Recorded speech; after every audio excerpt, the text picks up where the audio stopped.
চলেছে ওনার পাংখা গজাইছে ইন্ডিয়ার সচিব নিয়ম বহির্ভূত ভাবে ক্যান্টনমেন্টে যাইয়া যখন দেখা করছে তারপর থেকে গত বুধবার সে খালেদা জিয়ার সাথে গেছে দেখা করতে। আমি যে প্রথম থেকে বলে আসতেছি যে এই ওয়াকার এটা ইন্ডিয়ান মাল, যখন বলেছি সিসির মতো একটা প্রো ইন্ডিয়ান সরকার বসাইতে চায় তখন সবাই আরে রে রে করে উঠছিল। এমন ভাব সবাই তখন ওয়াকার লীগ হয়ে উঠছিল, নতুন জাতির পিতা হয়ে উঠছিল ওয়াকার। এখন বুঝেছেন তো ওর টিকি কই বান্ধা আছে, যারা তখন শিক্ষক মানেছিলেন আপনারা জবাব দিবেন ইন্ডিয়ান ফরেন সেক্রেটারির সাথে কিসের ইটিস পিটিস, তার জবাব আছে নাই। ইন্ডিয়ান ফরেন সেক্রেটারি যে পানি পড়া দিছে তার ভিত্তিতে এখন বাংলাদেশের রাজনীতির ইস্যুগুলো শেপ নিবে, আমি কয়ে রাখলাম লিখে রাখেন। এরই একটা অ্যাসাইনমেন্ট হইতে পারে খালেদা জিয়ার সাথে দেখা করা, ওনারে কিছু বোঝানোর চেষ্টা করা। কি কি পানি পড়া দিছে ইন্ডিয়ান ফরেন সেক্রেটারি ওয়াকার রে, আসেন সেটা একটু বুঝে দেখি।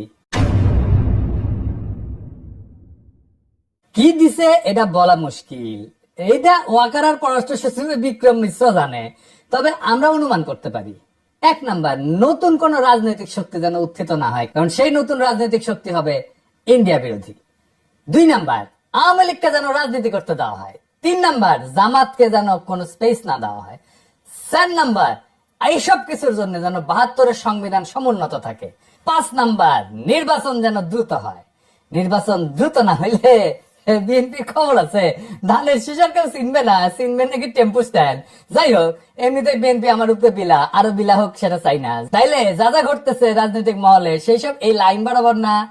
এবার বুঝেছেন তো কার থেকে কই বান্দা। ইন্ডিয়া মারিচ্ছে উঠি থেকে আর লাশ পড়িচ্ছে ইটি। ওয়াগার সাহেব ক্যাঙ্কা জাতির ত্রাণ করতে, এবার বুঝেছেন তো, বুঝছাও।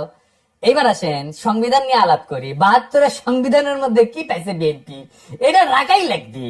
এটা রিল দেখেছিলাম ফেসবুকে, গুটাইতে গুটাইতে যে মায়ের কাছে এক পোলা এক মাইয়া নিয়ে আসছে, তো কইছে যে এটা আমার বউ। তো মা কইছে কি আছে এর মধ্যে, তো পোলা কয় ওর মধ্যে তো নাতি আছে।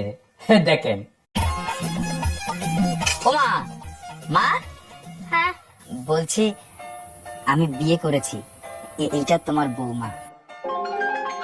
এই মেয়ে হবে আমার বাড়ির বউ? কি আছে এই মেয়ের মধ্যে? ওর মধ্যে তোমার নাতি আছে।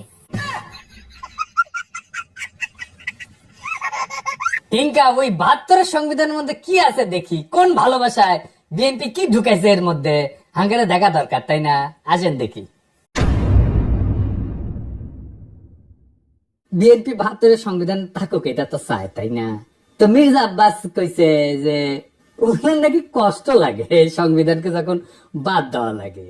শহীদের রক্তের দিয়ে লেখা যে সংবিধান, সেই সংবিধানকে যখন কবর দেওয়ার কথা বলা হয় তখন কিন্তু আমাদের কষ্ট লাগে।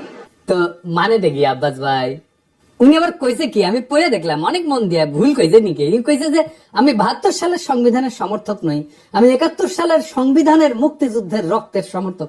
মানে কি, বাংলাটাও তো ঠিক মতো কবে পারেন নাই। মানে দেখি আব্বাস ভাই, 71 সালের সংবিধান কোনটা? আওলায় গেলে হবে, এখন ক্ষমতা নাই যেতে যেতে। আর কইছে যে মুক্তিযুদ্ধ হয়েছিল বলে এই সংবিধানে যদি খারাপ কিছু থাকে নিশ্চয়ই সেটা বাতিল যোগ্য। ওই সংবিধানে যদি খারাপ কিছু থাকে নিশ্চয়ই সেটা বাতিল যোগ্য। তো আব্বাস ভাই, কি খারাপ জিনিস আছে সংবিধানে? আপনি তো কইছেন যদি থাকে, তাহলে কি খারাপ জিনিস আছে সেটা বলেন, কি বাতিল করবেন সেটা বলেন। আমরা তো মনে করি 1 মণ সংবিধান, দুধের মধ্যে 1 ফোঁটা সোনা পড়েছে, পুরাটাই নষ্ট। তা আপনি বাদ দিবেন কি? পুরাটাই তো নষ্ট। একটা রাজনৈতিক দল হিসেবে আপনাদের তো বলতে হবে সংবিধানে খারাপ কি আছে। বলছেন কখনো? বলেন নাই। ওইটুকু কাজ তো করবেন না। ওই কাজ করার না আছে হ্যাডম, না আছে ইচ্ছা। সংবিধান সম্পর্কে আপনাদের ক্রিটিক্যাল পজিশন কি? নাই তো। তা আপনারা এটা বদলাবেন না। অবশ্য ক্ষমতা গেলে বদলানোর মতো সংখ্যাগরিষ্ঠতা আপনাদের থাকবে না, লিখে রাখেন, কয়ে দিলাম আজকে। না না, আমাদের বদ্ধ আপনার আর কি, আপনারা প্রত্যেকদিন নিশ্চিত করিচ্ছেন যে আপনাদের ভোট কমে। আপনাদের ভোটের মুরগি আপনি লেজে কাটবেন না গলায় কাটবেন সেটা আপনাদের ব্যাপার, কিন্তু আপনাদের বলতে হবে আপনারা কি বদলাবেন সংবিধানে। না বললে নির্বাচনে যাইতে পারবেন না। নির্বাচনে যাইয়া দেখেন কোন কিসিমের সমালোচনা শুনেন আমাদের কাছ থেকে টের পাইবেন, তখন ভাইবেন না আপনাদের ভোট দেওয়ার জন্য বসে আছে সবাই। না, ওই দিন বাগে খাইছে কেন আপনাদের ভোট ব্যাংক বাগে খাইতেছে সেটা আমি আলাপ করবনি, দেখাই দিমুনি কেন আপনার ভোট ব্যাংক বাগে খাইতেছে। খুব মনে করেন যে মার্কা দেখে চাপ্পা দিবে, ওই দিন গেছে। আজ আমার আলাপ শুধু সংবিধান নিয়ে। আবার রিজিভ ভাই কইছে যে সংবিধান বাতিল মানে নাকি মুক্তিযুদ্ধকে অস্বীকার করা। উনি কাইন্দে শেষ মুজিবের ছবি কেন নামানো হয়েছে দেখেন। শেখ মুজিবের ছবি নামানোটা উচিত হয়। খন্দকার মুস্তাক নামিয়েছিলেন, জিয়াউর রহমান তুলেছিলেন। ইতিহাস আপনার নির্ধারণ করবে, বিচার করবে। তো সেই বিচারের ভার থাকলো, জনগণ বিচার করবে। কিন্তু আমাদের জাতীয় জীবনে, জাতীয় ইতিহাসের আন্দোলনে যার যতটুকু অবদান সেটা স্বীকার করা হোক। আমরা আওয়ামী লীগের মতো সংকীর্ণ নই, আমরা ছোট মনের প্রচার দেব না। এই জন্যই বলছি শেখ মুজিবের ছবি নামানোটা উচিত হয়। তো বাঘের পিছে যেমন কেউ থাকে না, তেমনি বাংলাদেশের সরকারি দলের পিছে একটা গৃহপালিত বিরোধী দল থাকে। এটা এরশাদ শুরু করেছিল। এরশাদের ছিল আসামরব, হাসিনার ছিল জাতীয় পার্টি, আর ক্ষমতায় যাইতে না যাইতে গৃহপালিত বিরোধী দল ইলেক্ট করে ফেলছে ওই বিএনপি, নূর সাকি এদেরকে দিয়া। এদের নমিনেশন আগে কনফার্ম করেছে। দেখেন, নিজের দলের নমিনেশনের খবর নাই, জোট সঙ্গীর নমিনেশন কনফার্ম করেছে 6 নেতার। হ্যাঁ, তো এই গৃহপালিত বিরোধী দলের এক নেতা নূর অলরেডি আওয়াজ দিতেছে তারা 72 সংবিধান বাতিল চায় না। হ্যাঁ, বাকিরাও কবে একটু ওয়েট করেন, এই 6 ক্যান্ডিডেটের জামানত বাজেয়াপ্ত হওয়ার চান্স আছে। কালে আমি কয়ে দিলাম, এখনই কয়ে দিলাম, বুঝছাও। আর যদি বঞ্চিত ক্যান্ডিডেট, বিএনপির যদি বঞ্চিত ক্যান্ডিডেট থাকবি না ওটি, ও যদি নাগরিক কমিটি বা জামাত ক্যান্ডিডেট করে, তাহলে এই 6 জনের এমপি হওয়ার কাইছেন কলে ছাড়া। যাই হোক, আজকে আমার আলাপ বাংলাদেশের ধ্বজভঙ্গ সংবিধান নিয়ে। ওই আলাপ পরে আসলে বিএনপি সংবিধান ঠিক মতো পড়িছে আমার সন্দেহ আছে। আসেন না দেখি কি সংবিধানের মধ্যে কি আছে, কি ঢুকে রাখিছে। 1956 সালে পাকিস্তানের সংবিধানের একটা আলোচনা হইতেছিল। সেইখানে যে সমস্ত ধারার সমালোচনা করেছিল আওয়ামী লীগ, সেগুলো 72 সংবিধানে ঢুকে দিছে। কেন আওয়ামী লীগ তখন সমর্থন করেছিল? কেন? কারণ ওই শাসনতন্ত্রটা তৈরি করা হয়েছিল আইয়ুব খানকে সামনে রেখে। আইয়ুব খান যেন একটা এক নায়ক হয়ে উঠতে পারে, সেটা সবকিছু ওই শাসনতন্ত্র ছিল পাকিস্তানে। তো পরে যখন বাংলাদেশ এলো, তখন যে থাকবে ক্ষমতা, সে যেন এক নায়ক হয়ে উঠতে পারে, সেই জন্য যা যা কিছু ছিল আইয়ুব খান ঢুকাইছিল, সবকিছু ঢুকাইছে। পাকিস্তানের ওই শাসনতন্ত্রে যে যে ক্ষমতা দেওয়া হয়েছিল না আইয়ুব খানকে, বাংলাদেশের এই 72 সংবিধানে প্রধানমন্ত্রীকে সে একই রকম ক্ষমতা দেওয়া হয়েছে। আপনি তো জানেন যে এমপি ইলেকশন হয়ে আসে 300টা সিট থেকে, কিন্তু এই এমপি কি কেন স্বাধীনভাবে কোনো আলাপ করতে পারে, সিদ্ধান্ত নিতে পারে, মতামত দিতে পারে না? দলের ডিসিশনের বাইরে গেলে সদস্যপদ বাতিল হয়ে যায়। মানে হাসিনা যেটা চাইবে, বা সংসদের নেতা যেটা চাইবে, বা ভবিষ্যৎ দলের নেতা যেটা চাইবে, সেখানে এমপিদের ভোট দিতে হবে। তাহলে আলাদা আলাদা এমপি থেকে লাভ কি, তাই না? দলের সিদ্ধান্তের বাইরে যদি ভোটই দিতে না পারে, তাহলে আলাদা আলাদা ভোট করার তো দরকার নাই। 300 জন আলাদা লোকের তো দরকার নাই, একজন থাকলেই হয়তো, তাই না? এই সংবিধানে মিশামিশি মেলা কথা লেখা আছে, কথা দিয়ে ভরে রেখেছে আর কি। লিখেছে প্রজাতন্ত্রের সকল ক্ষমতার মালিক নাকি জনগণ। বাপরে, তার মানে আমি আপনি জনগণ, তা আমি আপনি মালিক তো, তাই না? হ্যাঁ, তো লিখেছে কি? লিখেছে প্রজাতন্ত্রের সকল ক্ষমতার মালিক জনগণ। এটা দিয়ে কিন্তু শেষ না, এরপরে বাক্যটা একটা সেমিকোলন চিহ্ন দিয়া আবার ঘোষণা করছে যে এই ক্ষমতা কেবল সংবিধানের অধীনে ও কর্তৃত্বে কার্যকর হইবে। তাহলে প্রশ্ন যেটা স্বাভাবিকভাবে আসে সেটা হইতেছে যে সংবিধান জনগণের যে ক্ষমতা, এটা কাদের, কিভাবে প্রয়োগের দায়িত্বটা দিছে কাকে? এই ক্ষমতা কেবল সংবিধানের অধীনে ও কর্তৃত্বে কার্যকর হবে। তার মানে কি? তার মানে এই ক্ষমতাটা প্রয়োগের দায়িত্ব কারে দিছে, বুঝছেন? এই ক্ষমতা প্রয়োগের মালিক হইতেছে প্রধানমন্ত্রী। আপনি মালিক, কিন্তু প্রয়োগ করবে প্রধানমন্ত্রী। মানে বুঝেছেন তো, মালিক আপনি, কিন্তু মালিকের ক্ষমতা প্রধানমন্ত্রী। তো এই কাগজের মালিক হওয়া কাম কি, লাভ কি? বাড়ির মালিক আপনি, কিন্তু এই বাড়ির থেকে পাশের বাড়ির মুখলেস, তো এই বাড়ি থেকে আপনার লাভ কি? ভোট দেওয়ার অধিকার ছাড়া ক্ষমতা প্রয়োগের কোন বিধান এই সংবিধানে কোথাও আপনি খুঁজে পাবেন না। তাও এই সামান্য অধিকারটাও কেড়ে নেওয়া হয়। তার ফলে সংবিধানে যাই লেখা থাকুক, মালিক বলুক যাই করুক, জনগণ আখেরে দাস হইয়া যায় রাজনৈতিক দলে। এবার আসেন রাষ্ট্রপতির ভূমিকা নিয়ে কথা বলি। সংবিধানে যে রাষ্ট্রপতি বিষয়ক অনুচ্ছেদ আছে না, ওইখানে বলা আছে যে কেবল প্রধানমন্ত্রী নিয়োগের ক্ষেত্র ব্যতীত রাষ্ট্রপতি অন্য সকল দায়িত্ব পালনে প্রধানমন্ত্রীর পরামর্শ অনুযায়ী কার্য করিবেন। তবে শর্ত থাকে যে প্রধানমন্ত্রী রাষ্ট্রপতিকে আদৌ কোনো পরামর্শ দান করিয়াছেন কিনা, এবং করিয়া থাকলে কি পরামর্শ দান করিয়াছেন, কোন আদালত সেই সম্পর্কে কোন প্রশ্নের তদন্ত করিতে পারিবে না। অর্থাৎ সংবিধান রাষ্ট্রপতিকে যে সব ক্ষমতা দিছে বলে মনে করা হইতেছে, তার কোনটাই আসলে তার নাই, বুয়া। সবই প্রধানমন্ত্রী পরামর্শ অনুযায়ী প্রয়োগ করতে বাধ্য। তার প্রধানমন্ত্রীর পরামর্শ ছাড়া যদি প্রয়োগ করতে না পারে, তাহলে রাষ্ট্রপতি থেকে লাভ কি কর বলেন তো? বিচারপতি, নির্বাচন কমিশনের নিয়োগ, সকল সাংবিধানিক পদে নিয়োগ দান, দণ্ডপ্রাপ্ত আসামের দণ্ড মওকুফ, কোনো কিছুই প্রধানমন্ত্রী পরামর্শ ব্যতীত করার ক্ষমতা সংবিধান রাষ্ট্রপতিকে দেয়নি। আর সংবিধান পড়লে মনে হতে পারে যে রাষ্ট্রপতি প্রতিরক্ষা বাহিনীর সর্বাধিনায়ক, সে বিচারপতি নিয়োগ করে, অ্যাটর্নি জেনারেল নিয়োগ করে, নির্বাচন কমিশন, মহা হিসাব নিরীক্ষক নিয়োগ করে। কিন্তু আগের অনুচ্ছেদটা যদি দেখেন না, তাহলে এই সমস্ত ক্ষমতা আসলে দেখা যাচ্ছে যে দৃশ্যত রাষ্ট্রপতির, কিন্তু প্রকৃতপক্ষে এটা প্রধানমন্ত্রীর আন্ডারে। রাষ্ট্রপতি প্রধানমন্ত্রীর আন্ডারে চাকরি করা এক ভালসুন, যার নিজের কোনো ক্ষমতা নাই, চাঁদের মতো আর কি, নিজের কোনো আলো নাই। প্রধানমন্ত্রী সূর্যের আলোতে সে আলোকিত। তো সংবিধান অনুসারে বলছে যে রাষ্ট্রপতির কাছে প্রধানমন্ত্রী নিয়োগের ক্ষমতা, কিন্তু এবার বলা আছে যে সংসদের সংখ্যাগরিষ্ঠ সদস্যের আস্থাভাজন বলে রাষ্ট্রপতির নিয়োগ প্রতীয়মান হইতে হবে। তার মানে রাষ্ট্রপতি তাকেই প্রধানমন্ত্রী নিয়োগ করবে যে সংসদের সংখ্যাগরিষ্ঠ। তার মানে তার রাষ্ট্রপতি তো আসলে কোনো ক্ষমতা নাই। প্রকৃত অর্থে প্রধানমন্ত্রী নিয়োগের ক্ষমতাও তার না। এটা হলো সংখ্যাগরিষ্ঠ সংসদ সদস্যের ক্ষমতা। তারপরে প্রধানমন্ত্রী তো প্রজাতন্ত্রের নির্বাহী ক্ষমতার অধিকারী করছেই, মন্ত্রী নিয়োগ করা, বরখাস্তের এখতিয়ার সংবিধানে প্রধানমন্ত্রীকে দিছে। বাংলাদেশের সংবিধানে প্রধানমন্ত্রীকে যে ক্ষমতা দেওয়া হয়েছে, প্রাচীনকালের সম্রাটদের ওই ক্ষমতা ছিল না। আচ্ছা, এবার আসেন, পৃথিবীর সব দেশে ইমপিচ করা যায় রাষ্ট্রপ্রধানকে, তাই না? সংবিধান অনুসারে প্রধানমন্ত্রীকে কি ইমপিচ করা যায়? প্রধানমন্ত্রীর বিরুদ্ধে যদি কোনো অভিযোগ ওঠে, তাহলে তদন্ত করবে কে?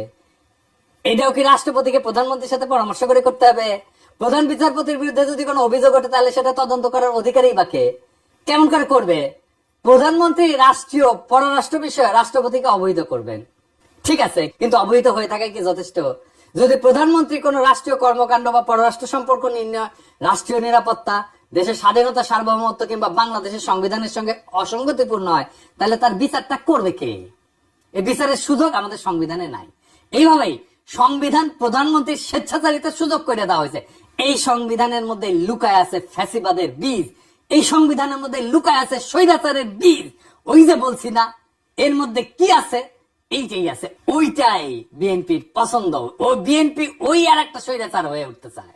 এই যে আভ্যন্তরীণ রাজনীতি, অর্থনীতি, আইন শৃঙ্খলা পরিস্থিতিতে বিশৃঙ্খলা, অরাজকতা, এমনকি দেশদ্রোহিতা করছে যে হাসিনা, এর জন্য হাসিনাকে দায়ী, দোষী সাব্যস্ত করা, বিচার করার সাংবিধানিক সুযোগ সংবিধানে নাই।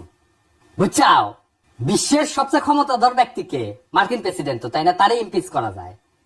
আর আমাদের সংবিধান এমন যে প্রধানমন্ত্রীকে ইমপিচ করা তো দূরে থাক, সাংবিধানিক ভাবে তার কাছে জবাবদিহিতা চাওয়ার এবং আদায় করার কোনো সুযোগ নাই, ব্যবস্থাও নাই। এই জন্যই এই সংবিধান, ৭২-এর সংবিধান এত পছন্দ বিএনপির। বুঝছাও? এইবার আসেন দেখি যে রাষ্ট্র তার ঘোষিত নীতির উল্টা নীতি হয়ে সংবিধানের বলে বাস্তবায়ন করতে পারে কেমনে? আসেন দেখি। সংবিধানে রাষ্ট্র পরিচালনার মূলনীতি লেখা আছে। তো একটা মূলনীতির তো একটা অংশ রাজনৈতিক, আমরা জানি, এবং একটা অংশ অর্থনৈতিক। রাষ্ট্র যে রাজনৈতিক এবং অর্থনৈতিক লক্ষ্য নির্ধারণ করছে, তার বাস্তবায়ন আদালতের এখতিয়ারের বাইরে রাখা হয়েছে। এই নিয়ে যদি কোনো প্রশ্ন নাও তোলা হয়, আর যদি রাষ্ট্র যদি তার ঘোষিত নীতির বিপরীতে কোনো নীতি বাস্তবায়ন করতে যায়, তাহলে সেটা আদালতে যে বন্ধ করা যাবে না। যেমন ধরেন, আমাদের রাষ্ট্রীয় মূলনীতিতে স্বাস্থ্যকে, চিকিৎসাকে একটা মৌলিক অধিকার হিসেবে বর্ণনা করা হয়েছে। এখন আপনি যদি চিকিৎসা না পান, চিকিৎসা দিতে যদি না পারে, আপনি কি আদালতে যে মামলা করে দিতে পারবেন রাষ্ট্রের বিরুদ্ধে, সরকারের বিরুদ্ধে? পারবেন না। তাহলে মৌলিক অধিকার থেকে লাভ কি? এই সংসদকে 2/3 ভোটে সংবিধানের সবকিছু পরিবর্তন, স্থগিত, এটা ক্ষমতা দেওয়া হয়েছে। যেটা এমনকি মূলনীতি হইলেও, সংবিধানের মূলনীতি হইলেও, রাষ্ট্রীয় মূলনীতি হইলেও, সেটা মৌলিক অধিকার হইলেও, এমন যে কোনো কিছুই সে স্থগিত করে দিতে পারে, নষ্ট করে দিতে পারে। রাষ্ট্রের মূলনীতি বাস্তবে প্রয়োগ না করে সম্পূর্ণ বিপরীত পথে চললেও তা কোনোভাবে সংবিধানের লঙ্ঘন হবে না, যদি 2/3 ভোট আপনি পান। এবং এই রাহাজানি বন্ধ করার কোন সাংবিধানিক ব্যবস্থা এই সংবিধানে নাই। 2/3 ভোট নিয়ে বাংলাদেশের নাম যদি গান্ডুল্যান্ড করে দেওয়া হয়, তাও সই, সেটাও সংবিধান সম্মত। আর এই সংবিধানে হাত দিতে হলে বিএনপি ব্যথা পায়।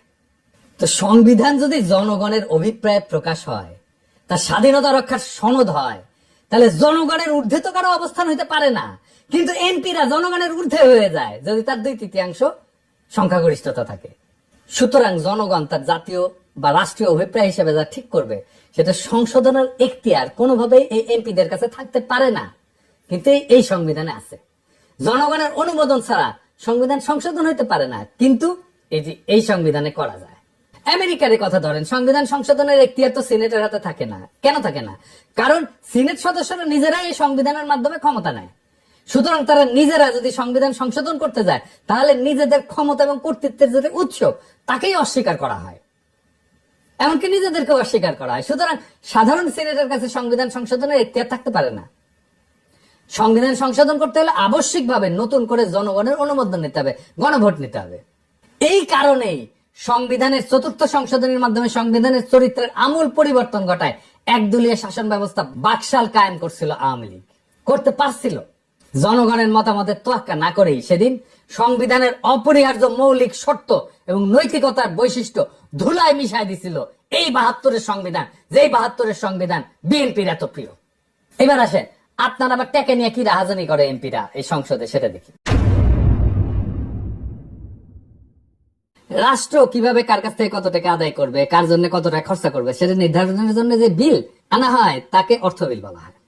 এই অর্থ বিল সম্পর্কে আদালতে প্রশ্ন উত্থাপন করা যাবে না। রাষ্ট্রের অর্থ যে কোনো ভাবে খরচা করলে, আত্মসাৎ করলে, লুণ্ঠন করলেও জনগণের পক্ষ থেকে কোনো প্রশ্ন তোলার এতটুকু অবকাশ সেখানে নাই।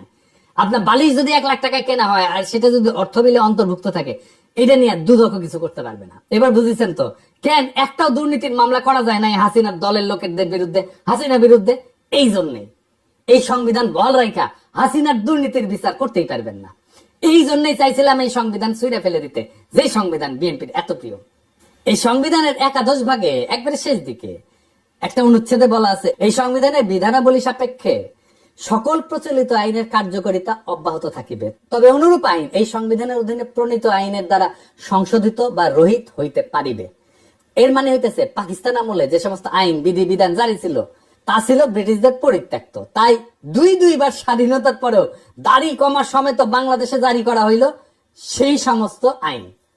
সংবিধানে যেখানে মৌলিক অধিকার সময়ের বিবরণ দেওয়া হয়েছে, সেই অধিকার সময়ে আইন অনুযায়ী বা আইনের বিধান সাপেক্ষে বা জনস্বার্থে প্রচলিত আইনের বিধি নিষেধ সাপেক্ষে ইত্যাদি শব্দ ব্যবহার করে পঙ্গু করে দেওয়া হয়েছে। একটা উদাহরণ দিই, ভাষার মারপ্যাচ দিয়ে কেমনি আমাদের অধিকারের আছে।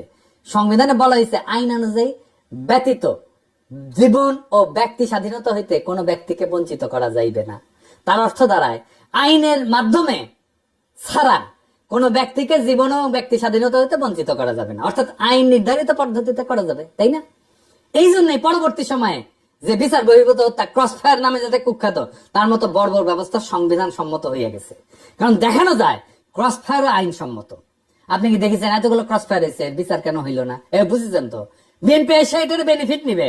ক্রসফায়ার তো বিএনপি শুরু করেছিল 1898 সালে। ব্রিটিশ যে ফৌজদারি কার্যবিধি ছিল এর ধারা অনুযায়ী বিচারে যদি মৃত্যুদণ্ড বা যাবজ্জীবন কারাদণ্ড হইতে পারে এমন অভিযোগে অভিযুক্ত আসামিকে কিন্তু পুলিশ গুলি করে মেরে ফেলতে পারে। এমন একটা ঘটনা ঘটলে একটা প্রশাসনিক তদন্তে গুলি ছোড়ার ঘটনাটাকে আত্মরক্ষামূলক বলে মনে করলেই হত্যাকাণ্ডটা আইনসম্মত হয়ে যায়। এইভাবে সমস্ত ক্রসফায়ার আইনসম্মত হয়ে গেছে। এই জন্য পুলিশ বা র্যাবের গুলিতে নিহত প্রত্যেককে সন্ত্রাসী খুনের মামলার আসামি হইতে হয়, বুঝছেন? এটা শাস্তি তো মৃত্যুদণ্ড। সেই জন্য এরা যদি মাইরা ফেলে তাইলে এইটা আইনসম্মত। এইবার আসেন বিএনপি নিজে কিভাবে নিজের সেটা দেখি। বিএনপি তো বলে যে আমাদের জাতিসত্তা বাংলাদেশি, তাই না? বিএনপি আর আওয়ামী লীগের মধ্যে তো তফাৎ হচ্ছে, আওয়ামী লীগ মনে করে আমাদের জাতিসত্তা বাঙালি আর বিএনপি মনে করে আমরা বাংলাদেশি। তো এই সংবিধানে কি লেখা আছে? লেখা আছে বাংলাদেশের নাগরিকগণ বাঙালি বলিয়া পরিচিত হইবেন। তো এই বাক্য দিয়া সংবিধানে বাঙালি ছাড়া অন্যান্য জাতির অস্তিত্বকে অস্বীকার করা হইল। তো এতগুলো জাতিসত্তা আছে, আমাদের ক্ষুদ্র নৃগোষ্ঠী আছে, কেউ তাহলে বাংলাদেশের নাগরিক না? রাষ্ট্র পরিচালনার অন্যতম মূলনীতি অংশে বলা আছে যে ভাষাগত এবং সংস্কৃতিগত একক সত্তা বিশিষ্ট যে বাঙালি জাতি ঐক্যবদ্ধ এবং সংকল্পবদ্ধ সংগ্রাম করিয়া জাতীয় মুক্তিযুদ্ধের মাধ্যমে বাংলাদেশের স্বাধীনতা ও সার্বভৌমত্ব অর্জন করিয়াছেন, সেই বাঙালি জাতির ঐক্য এবং সংহতি হবে বাঙালি জাতীয়তাবাদের ভিত্তি। এইটা বিএনপি রাখতে চায়, বুঝছাও? ওই পরেই নি আসলে সংবিধান। এর মধ্যে বাংলাদেশের সংখ্যালঘু জাতি সরকার প্রশ্নটাই অনুপস্থিত। শুধু অনুপস্থিত না, বরং বাঙালি অহমিকা এবং উগ্রতাকে সাংবিধানিক ভাবে প্রতিষ্ঠিত করা হয়েছে এবং তাদের অস্তিত্বকে অস্বীকার করা হয়েছে এবং নাগরিক অধিকারটুকু হরণ করে নেওয়ার ব্যবস্থা করা হয়েছে। যারা ভাষায় বাঙালি না, এমনকি সংস্কৃতিগত ভাবে বাঙালি না, সংবিধান অনুযায়ী তারা বাংলাদেশের নাগরিকই থাকে না। তাহলে বিএনপির বাংলাদেশি জাতীয়তাবাদ কই? এবার আসেন আর একটা বিষয়, ভারতকে হাসিনা যা দিছে সেটা কি আর কেন আমরা সেটা জানতে পারি না? হাসিনার গর্ব ভরে বলেছিল না যে ভারতকে যা দিছি তা তারা সারা জীবন মনে রাখবে। তো ইন্ডিয়ার সাথে কি কি চুক্তি আছে জানেন না। এমনকি অন্তর্বর্তীকালীন সরকারও তা জানায় নাই। কেন জানায় নাই? কারণ রাষ্ট্রীয় কোনো চুক্তি হোক তা জাতীয় আন্তর্জাতিক তা সম্পাদনের পূর্বে বা পরে জনগণের কোনো মতামত গ্রহণের জন্য কোনোভাবেই জনগণের কাছে বা তার প্রতিনিধির কাছে উপস্থাপনের কোনো ব্যবস্থা রাখেনি। মানে এটা সংসদে আলাপ না করেও চুক্তি করতে পারে।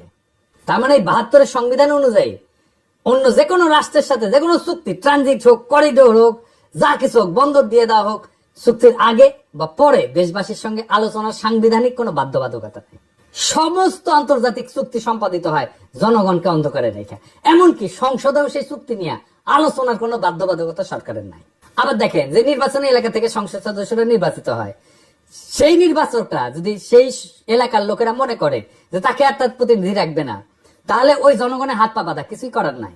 মানে টার্ম শেষ হওয়ার আগে পর্যন্ত কিছু করতে পারে না। অর্থাৎ প্রতিনিধি প্রত্যাহার করার কোনো সুযোগ সংবিধানে নাই। সারা দুনিয়ায় সভ্য দেশে এই সুযোগ আছে। এলাকার লোকেরা তার এমপি কে রিকল করতে পারে, মানে প্রত্যাহার করে নিতে পারে, এমনকি তার টার্ম শেষ হওয়ার আগেই। আর বাংলাদেশে একবার নির্বাচিত হলে কেল্লাফাতে।